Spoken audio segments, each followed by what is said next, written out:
जी, तो हम लोग इनहांसिंग क्वालिटेटिव और जो फंडामेंटल, ठीक है, फंडामेंटल में हम लोगों ने बात की कि रेलेवेंस की, ठीक है, सॉरी, और हम लोगों ने बात की फेथफुल प्रेजेंटेशन की।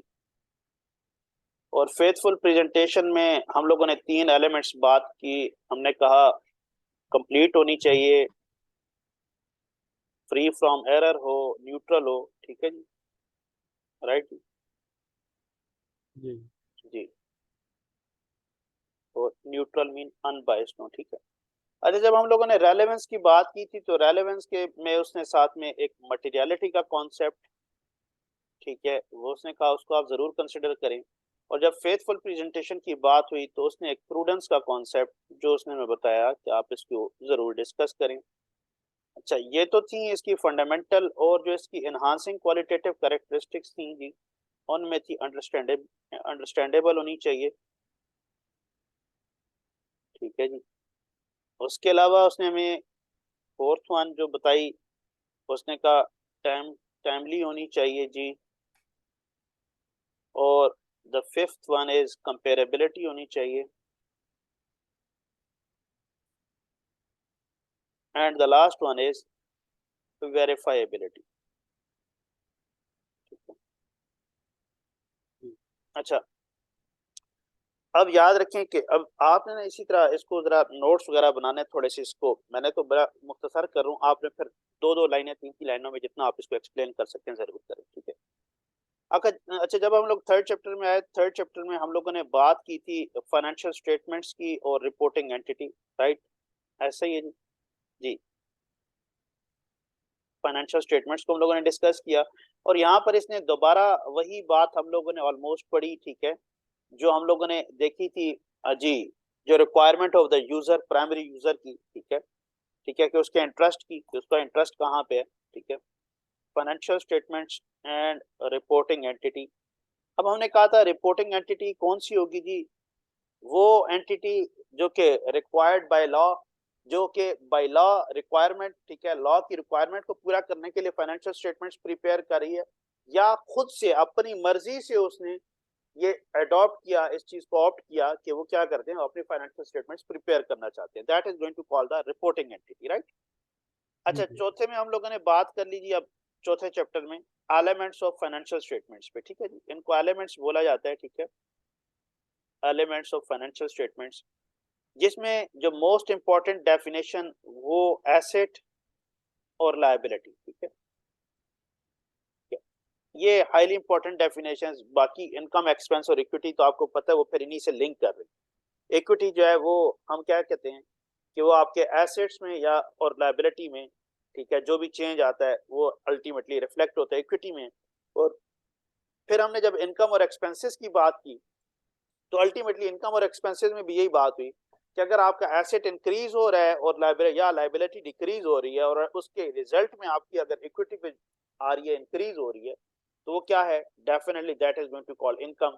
और एक्सपेंस पे हमने क्या कहा कि आपका एसेट डिक्रीज होगा, लाइबिलिटी इंक्रीज होगी, और अल्टीमेटली आपकी इक्विटी इंक्रीज होगी, ठीक है, सर डिक्रीज ये होगी। एसेट एसेट का जो है उसमें है वो रेसिडुअल इंटरेस्ट, इसका क्या मतलब है रेसिडुअल इंटरेस्ट?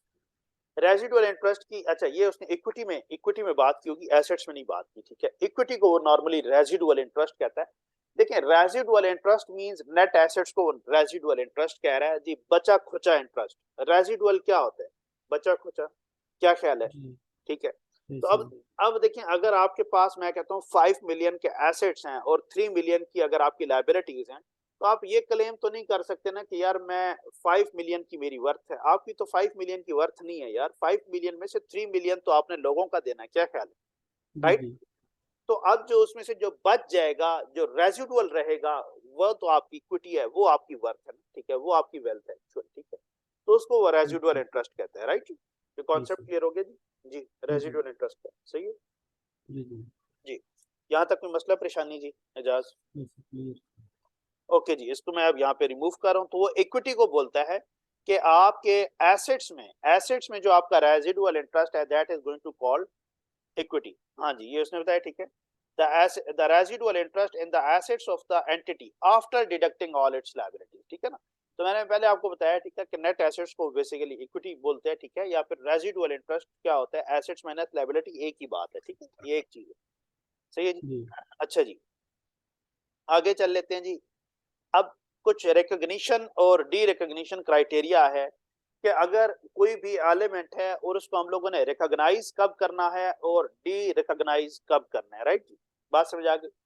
जी जी तो देखिए मेजरली रिकॉग्निशन और डी रिकॉग्निशन की बात होगी यहाँ पर किस पर्सपेक्टिव में जी, एसेट और लायबिलिटी के पर्सपेक्टिव में, क्योंकि अल्टीमेटली इनकम और एक्सपेंस और इक्विटी ये तीनों चीजें तो आपके एसेट और लायबिलिटी से रिलेट कर रहे हैं ना, क्या ख्याल है, यस और नो? हाँ जी, मैं ठीक जी कह रहा हूँ जी।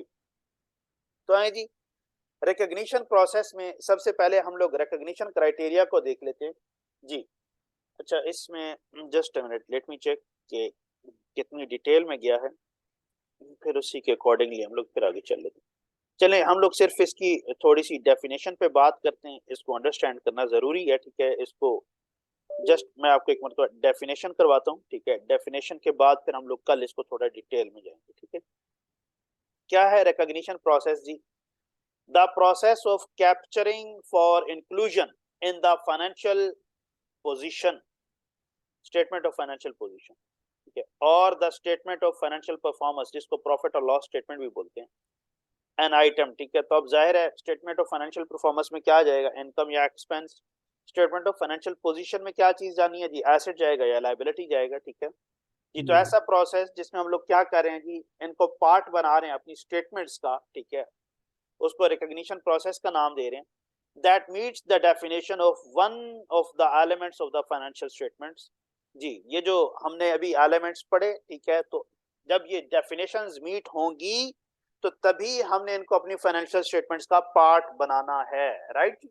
बात समझ आ गई जी जी। जी तो ये ओके जी। अब जी इसमें ये इसने एक एग्जांपल भी दी है, इसको भी जरा देखें। Recognition is the point at which an item is included in the financial statements, recognising one item, ठीक है, और इंक्रीजिंग इट्स कैरिंग अमाउंट, ठीक है। रिकॉग्नाइज करने का मतलब क्या है जी, यही मतलब है ना, ठीक है, कि आप उसकी वर्थ को इंक्रीज करें फाइनेंशियल स्टेटमेंट्स में, ठीक है, या जी तो नया ऐड करें या फिर एग्जिस्टिंग है और उसकी वैल्यू इंक्रीज हो रही है। जी requires the recognition or de-recognition of one or more other items, ठीक है।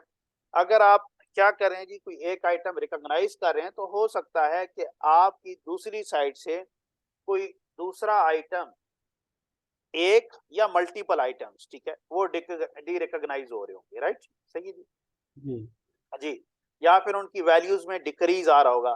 कैसे, लुक एट हियर जी, अगर आप एक्सपेंस डेबिट कर रहे हैं तो आप क्या करेंगे, या तो आप लायबिलिटी क्रेडिट करेंगे या फिर आप एसेट क्रेडिट करेंगे, क्या ख्याल है? जी एक्सपेंस डेबिट करने का मतलब क्या है, एक्सपेंस को आपने रिकॉग्नाइज किया, आपने एक्सपेंस, लेकिन एक्सपेंस के अगेंस्ट आपके पास से डी रिकॉग्निशन किस चीज की होगी, या तो कैश डी रिकॉग्नाइज हो जाएगा, क्या ख्याल है, यस और नो? जी हाँ जी, ठीक है। जी या फिर क्या होगी जी, डेफिनेटली आपको फिर लायबिलिटी या फिर रिकॉग्नाइज करनी पड़ेगी, कोई एक काम तो जी होगा जी, ठीक है जी, सही है जी। जी अच्छा जी, अब आगे चल लेते हैं जी। अच्छा, recognising an element G, an item is recognized in the financial statements, ठीक है, कब रिकॉग्नाइज करेगा, जब वो डेफिनेशन को मीट करेगा, ठीक है। The item meets the definition of an element, और वो कौन सी डेफिनेशन है, हमने क्या कहा, एसेट है, लायबिलिटी, इनकम, एक्सपेंस और इक्विटी।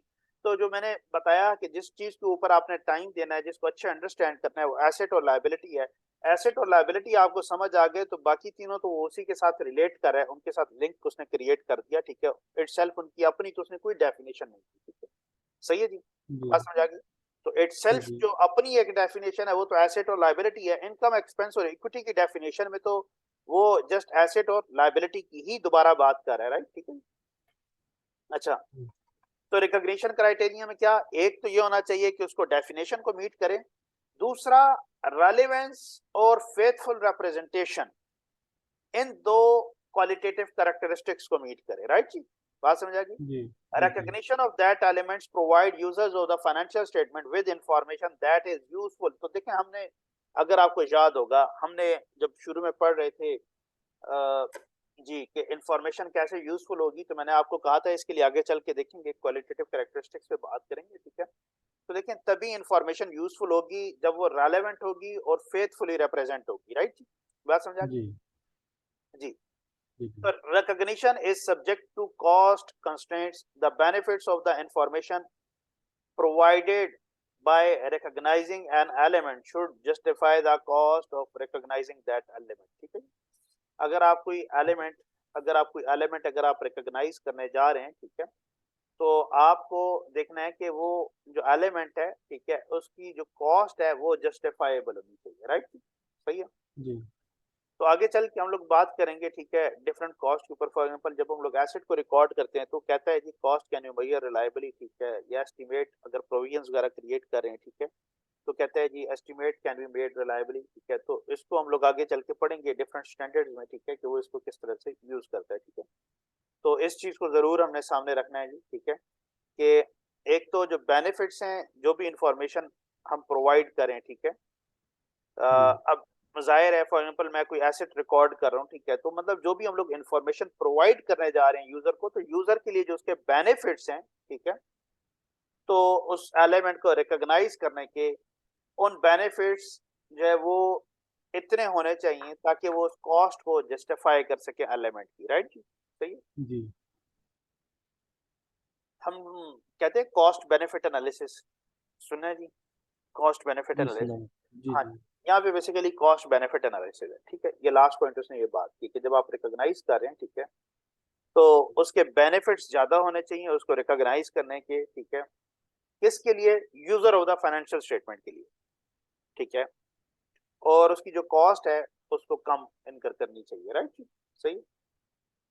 जी इसके ऊपर ये इसने एक एग्जांपल दिया है, इस एग्जांपल को हम लोग कल डिस्कस करेंगे, ये देखें, बल्कि उसने IAS 37 की बात की है, ठीक है, सही। जी तो इंशाल्लाह कल हम लोग इस पे बात करेंगे। तो कल यहाँ से आगे चलेंगे, उसने एम्प्लॉय बेनिफिट्स और इसको डिस्कस किए, तो कल हम लोग इसको थोड़ा डिटेल में पढ़ेंगे, आगे इसकी एग्जांपल भी डिस्कस करेंगे और ये डे रिकॉग्निशन क्राइटेरिया पढ़ेंगे। आज आप काइंडली जरा इसको थोड़ा सा करके हैं।